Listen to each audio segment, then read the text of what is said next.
बिस्मिल्लाहिर्रहमानिर्रहीम। अस्सलाम वालेकुम नाज़रीन, मैं हूं आसिम नसीर और आप देख रहे हैं हमारा डिजिटल चैनल। नाज़रीन, हमारे साथ मौजूद हैं मशहूर और मारूफ एस्ट्रोलॉजर निम्नोलॉजिस्ट मलिक महबूब साहब। अस्सलाम वालेकुम मलिक साहब, क्या हाल है, कैसे हैं आप? वालेकुम अस्सलाम। अल्लाह का शुक्र है। आप बताएं कैसे हैं आसिम भाई। अल्लाह का बड़ा कर रहा है मलिक साहब। और वीलॉग के आगाज में मैं दरखास्त करना चाहूंगा उन लोगों से जिन्होंने अभी तक हमारे चैनल को सब्सक्राइब नहीं किया, तो बराए मेहरबानी उसे सब्सक्राइब भी कर दें। मलिक साहब, बड़ी कोशिशें की गई हुकूमत की जानिब से, यानी कि वफाकी हुकूमत की जानिब से। केपी में तो वो अपोजिशन में है, नून लीग ने, पीपल्स पार्टी और जो पीपल्स पार्टी के जो गवर्नर भी हैं उनकी तरफ से बड़ी कोशिशें की गई कि सोहेल आफरीदी साहब को वजीर अला केपी ना बनाया जाए। और कहा गया कि हम देखते हैं कैसे बनते हैं वो, क्योंकि सोहेल आफरीदी साहब के बारे में ये कहा जाता है कि खान साहब के वो बड़े ही जियाले किस्म के कारकुन हैं, और खान साहब उनसे जो कहें वो मना नहीं करते। और उन्होंने इलेक्ट होने के बाद, वजीर अला बनने के बाद जो पहली स्पीच की है उसमें भी उन्होंने यही कहा कि मैं अपनी एहतजाजी सियासत के लिए ही मशहूर हूं, और जैसा खान साहब चाहेंगे वैसा ही होगा।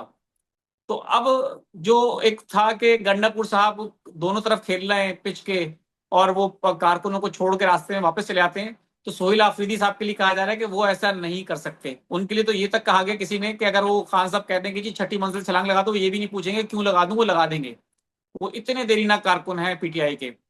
तो अब ऐसे शख्स का वजीर आला बनना तो एक साफ मैसेज है, ना सिर्फ स्टैब्लिशमेंट को बल्कि हुकूमत को भी, कि जी अब हम कन्फ्रंटेशन की सियासत करेंगे, एहतियाजी सियासत होगी। तो अब जो है इस माहौल में आप क्या समझते हैं? सोहेल आफरीदी साहब जो है वो आपको बड़े फ्रंट फुट पे खेलते तो डेफिनेटली नजर आएंगे, लेकिन सितारे क्या कहते हैं पाकिस्तान में अगर इस तरह की सियासत होती है केपी के अंदर, क्योंकि वहां पे ऑपरेशन भी जारी है दहशत गर्दों के खिलाफ, उसके लिए भी खान साहब ने कहा है कि ऑपरेशन रोका जाए। तो अगर वो रोका जाता है तो एक तरह से ये स्टेट की पॉलिसी के खिलाफ बात होगी। तो उसके लिए भी सोहेल आफरीदी साहब के लिए कहा जा रहा है कि उनको फिर हटाने की कोशिशें की जाएंगी। अभी भी हुकूमत के जो लोग हैं वफाकी हुकूमत के, और वहां पे अपोजिशन जो है वो कह रही है कि हम आईनी तौर पे इनके खिलाफ कार्रवाई करेंगे, और उन्होंने कोर्ट में, अदालत में जाने का ऐलान भी कर दिया है। क्या लग रहा है आपको पाकिस्तान की सियासत में कितनी खतरनाक नजर आ रही है आने वाले वक्तों में? सर, आप मुझसे पूछे तो मुझे डर लग रहा है। अगर आप मुझसे सही अच्छा। पूछे, वजह, जब भी मेजर शिफ्ट होते हैं, मेजर शिफ्ट से पहले मैंने आपको बहुत दफा बताया है, मेजर शिफ्ट ऑफ प्लैनेट्स की बात कर रहा हूँ। मेजर प्लैनेट की अगर मेजर शिफ्ट्स होते हैं तो चीजों में बहुत तब्दीली आती है। रातों रात अगर आप बोलें तो चेंज नहीं आता, लेकिन डेफिनेटली ये चेंज का आगाज है। अब ये जो चेंज का आगाज है ये क्योस मुल्क में लाएगा। और मैंने आपको सोलर इक्लिप्स से पहले ही कहा था कि सोलर इक्लिप्स के बाद हुकूमत के दिन मुश्किल होते जाएंगे और हुकूमत के पास टाइम भी लिमिटेड होता जाएगा। आप देख सकते हैं 21 सितंबर से आज है 13 अक्टूबर, महीना भी नहीं हुआ, हुकूमत के लिए कितने सारे चैलेंजेस बैक टू बैक खड़े हुए हैं। चाहे वो आजाद कश्मीर की तहरीक हो, टीएलपी का मसला हो, जी।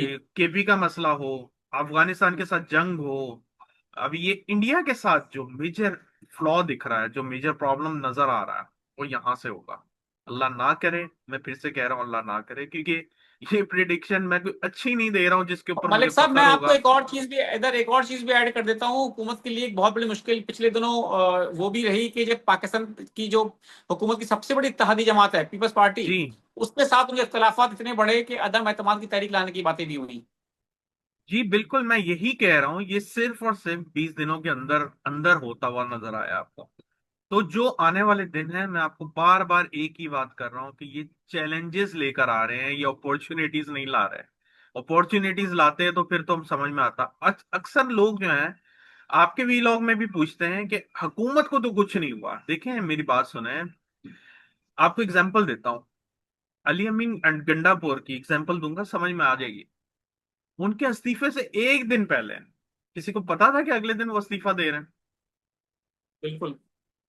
अगले दिन ही हो गया सब कुछ। यही समझा रहा हूं कि अगर चेहरे पे स्माइल है या वो हंस रहे हैं, तो इसका मतलब ये नहीं है कि उनको अगले दिन का पता है। अगले दिन का सिर्फ बिल्कुल। अल्लाह ताला को पता है। हम भी कैलकुलेशन लगाते हैं, और अगर उसके ऊपर भी लोग ये बोले मुझे कि जी गलत हो गई है, तो कोई बात नहीं, अच्छी बात है। ये मुझे बताते हैं कि मैं इंसान हूं और मैं गलती कर सकता हूँ। अगर मैं गैब का इल्म देना शुरू हो जाऊं यहाँ पे, तो फिर लोग मुझे इंसान नहीं कहेंगे, नाउजुबिल्ला। तो भाई बेशक। इसको समझें, लोग पता नहीं हमारे जो अवाम है उसके सामने कॉन्सेप्ट ही नहीं क्लियर हो पा रहा कि एस्ट्रोलॉजी है क्या। वो इसको सीधा मुंसलिक कर देते हैं ये गैब के इल्म है, जो कि गलत है। अच्छा मलिक साहब, मैं माजरत कर एक बात आपकी यहाँ पे काटूंगा। आपने जो ये बात की ना, बहुत ही अच्छी बात की है। क्योंकि ये कमेंट हमें अक्सर बेशतर हमारे नीचे अक्सर बेशतर आते हैं कि जी आपने ये कहा था, ये तो हुआ नहीं। अरे भाई, मतलब पॉइंट ये है, वही मलिक साहब वाली बात कि अगर 100% बातें और इस तरह गैप कलम देना शुरू कर देंगे। अच्छी बात ये कि गलतियां भी होती हैं इंसान से, सबसे गलतियां होती हैं। हाँ, कुछ लोग हैं, कुछ हमारे एक दो एस्ट्रोलॉजर ऐसे भी हैं जो कि अपनी गलती तस्लीम नहीं करते। वो कहते हैं नहीं जी, मैं अपनी गलती कभी गलती करता ही नहीं हूँ, मैं सारी मेरी पेशेंट में दुरुस्त होती हैं, उन्होंने सारी पेशेंट में कर रखी है। वो एक अलग बात है, हम उनकी बात नहीं कर रहे। लेकिन मलिक साहब, आपकी ऑन रिकॉर्ड है, मैं गिनवाना अगर शुरू करूं तो पूरी एक सीरीज है आसिम सीरीज के ऊपर कि जब आपकी पेशेंट में दुरुस्त हुई है। मैं अगर चलूं माजी से, लेकिन हमारे देखने वाले अच्छी तरह जानते हैं कि आपने जो जो कहा, जिस तरह से भी कहा, उस तरह से वो चीजें पूरी होती चली गई हैं। चाहे वो सैलाब की हो, चाहे वो पाक भारत जंग के हवाले से आपने जब जो बातें की, वो आपने जो कहा, जंगों के हवाले से आपने कहा, अफगानिस्तान की जंग देखी, एशिया कप की जो आपने पेशेंट को की थी, एग्जैक्टली वैसे का वैसे ही हुआ जैसा मैच आपने कहा था, इस तरह जिस तरह होगा। इसके अलावा आपने कहा आवाम सड़कों पर निकलेंगे, बहुत बड़ी पेशेंट हुई थी। और आपने ये भी कहा था कि तहरीक इंसाफ, जरूरी नहीं कि तहरीक इंसाफ निकले, कोई भी आ सकता है।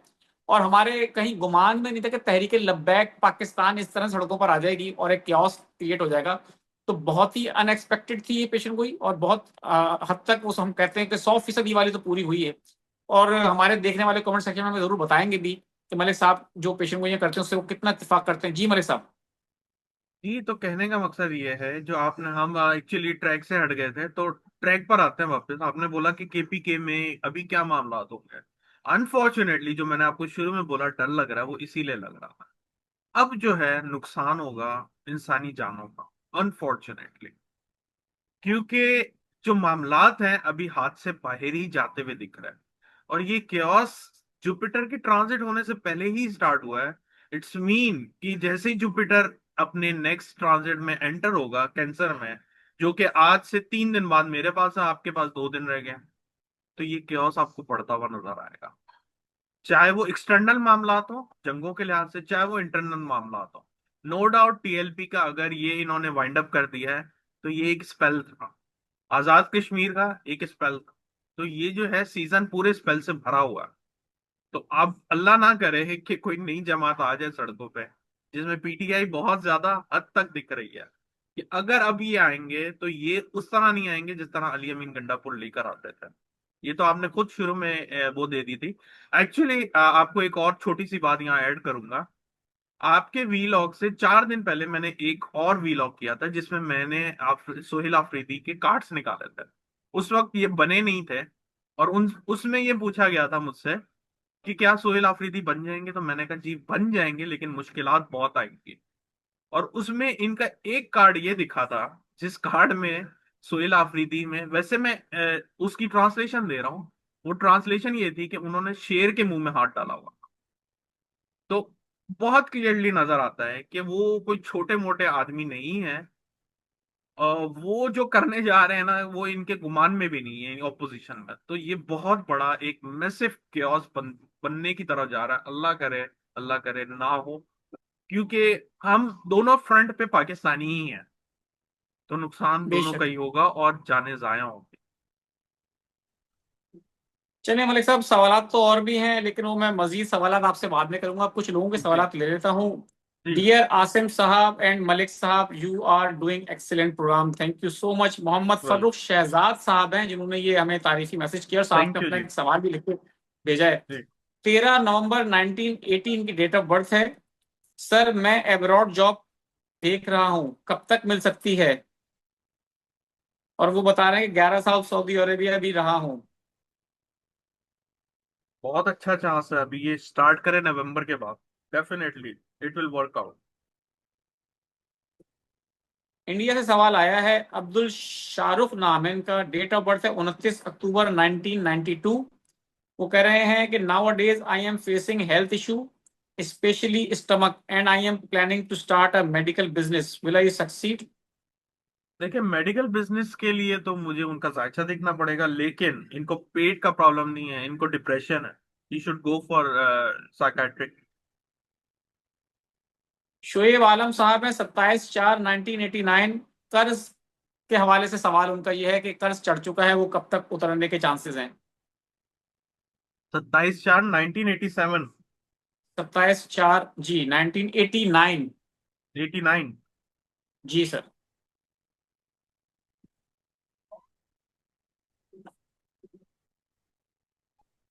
अभी टाइम लगेगा सर, 3-4 साल हैं अभी। इरफान साहब है 17 जुलाई 1988। माली हालात के हवाले से पूछ रहे हैं कि कब तक दुरुस्त होंगे? 1988 राइट। जी।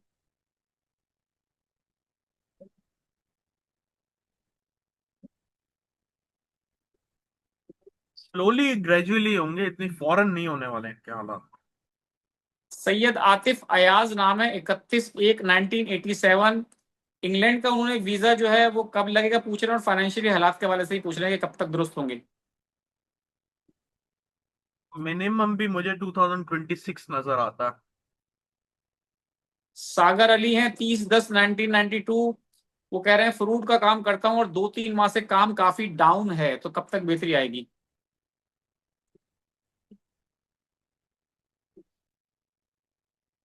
बड़े बोल्ड इंसान है, डेफिनेटली इनके लिए बेस्ट रेमेडी यही होगी कि ये शहर बदलें। इनके लिए बहुत अच्छा रहेगा। जहां से पैदाइश हुई है वहां नहीं रहेंगे। हिना इकबाल हैं 5 जुलाई 1980। उनका सवाल ये है कि अब्रॉड जा सकती हूँ कभी, और शादी के हवाले से भी पूछ रही हैं कि शादी के चांसेस कितने हैं, कब होगी?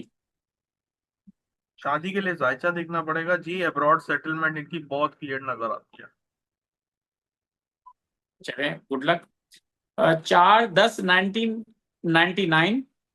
वो हम्म। पूछ रहे हैं कि घर के हालात बहुत खराब हैं। नेक्स्ट ईयर एक्सपेक्ट करें कुछ इम्प्रूवमेंट, अभी तो ऐसे ही रहेंगे। बिल्कुल ठीक है। इनायतुल्लाह फाइनेंशियल हालात उनके खराब हैं, इस हवाले से सवाल किया है 3/12/1984। स्क्रैप का काम करते हैं वो। करते ना, हो जाएंगे सही इंशाल्लाह, जल्दी हो जाएंगे इस साल के आखिर तक। मोहम्मद सुहेल नाम है, 18 अगस्त 1980। उनके भी फाइनेंशियल हालात खराब हैं, तो वो कह रहे हैं कंसीडर माय क्वेश्चन प्लीज, बता दें। प्रॉपर्टी का बिजनेस करना चाहिए इनको, अगले साल में इंशाल्लाह इम्प्रूवमेंट आएगी।